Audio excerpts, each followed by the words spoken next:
Hey y'all, and good now whenever and wherever this finds you. Well, I like to talk about the transformation. It's about inside job and about changing ourselves to change the world. And I want to share with you a champion for that. And his name is Russell Brand. And he has a podcast.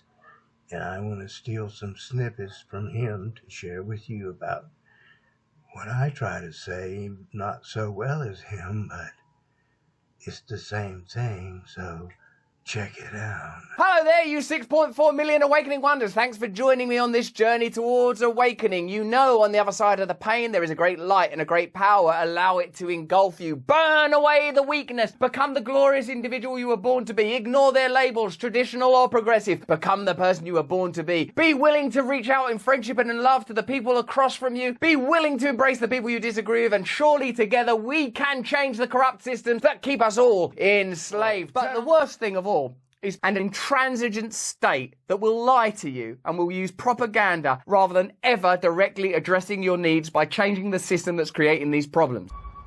Freedom.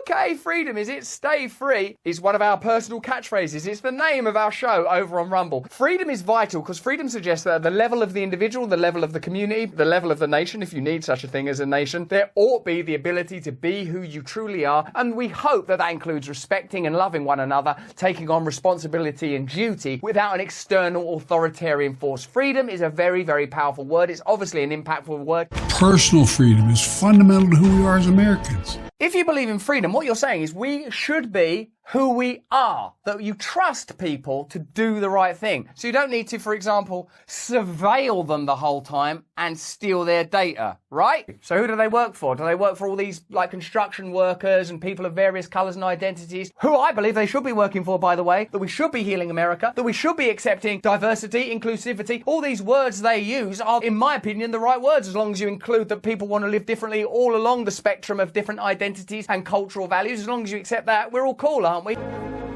When I ran for president 4 years ago, I said we're in a battle for the soul of America. Often the rhetoric is correct. We are in a battle for the soul of America, for the soul of the world, but you can't access the soul without some spiritual values. And if you don't believe in spirituality, you know that I do. What you need are just moral principles, kindness, service, gratitude, community, ideas that you can't just change depending on your required outcome. The problem is with propaganda is it works. Like the music works, the sepia imagery works, the close-ups work of vulnerable people, of a variety of views. If you're a decent, upstanding individual, and basically we all are, then you find this kind of stuff appealing. It bypasses your ability to reason, because if you used your ability to reason, you would look at the facts and say, look, this Democrat Party, they're not going to do anything, and the Republican Party aren't really going to do anything either. Should we have a look at this whole system? Because clearly the technology exists now for us to have a genuine independent movement. You've got independent media now. We can countenance all their false narratives. We can build a political movement that's a genuine reflection of the varying requirements of American people. If we had more decentralization and democracy, people with different cultural requirements could live different types of lives, and the conflict between them could ultimately be ended through democracy, direct democracy, decentralized communal democracy. Would that work? Yes, of course it would bloody work. It wouldn't be perfect, it would be better than this. Now, rather than letting that happen, they can keep you tethered by your heartstrings into believing that some doddering old sod, who's basically a liar, career politician, deep state affiliate, who works for the globalist corporate machine, is going to do anything different in the next 4 years than he did in the last 4 years. Even if you want to optimistically believe that Joe Biden's lovely, and on some level he will be, because he's a human being like you or me. He's not going to be able to do anything because he works within a system that ain't changing anytime soon. All of it is a construct. When it is contrasted with the facts of the matter, which point to a deeply corrupt system that is in part the result of career politicians and the inability of ordinary self-governance to emerge through assemblies, through true accountability from the military-industrial complex and the corporate and financial world, a genuine ability to run your communities, a genuine opportunity to be different and live differently and respect different values and traditions and ideologies. You can't ever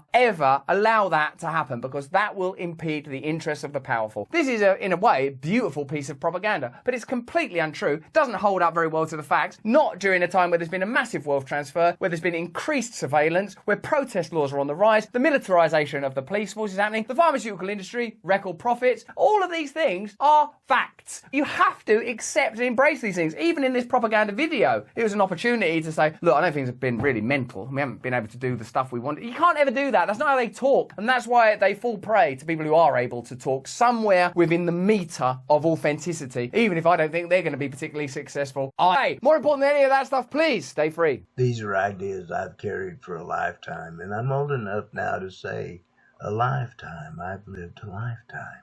I think it's really cool that someone like Russell Brand can put so much energy into these ideas and get such a following. It's only 6 million, but hey, that's, I got 75. So anyway, I hope you enjoyed this, and I'll see you down the road.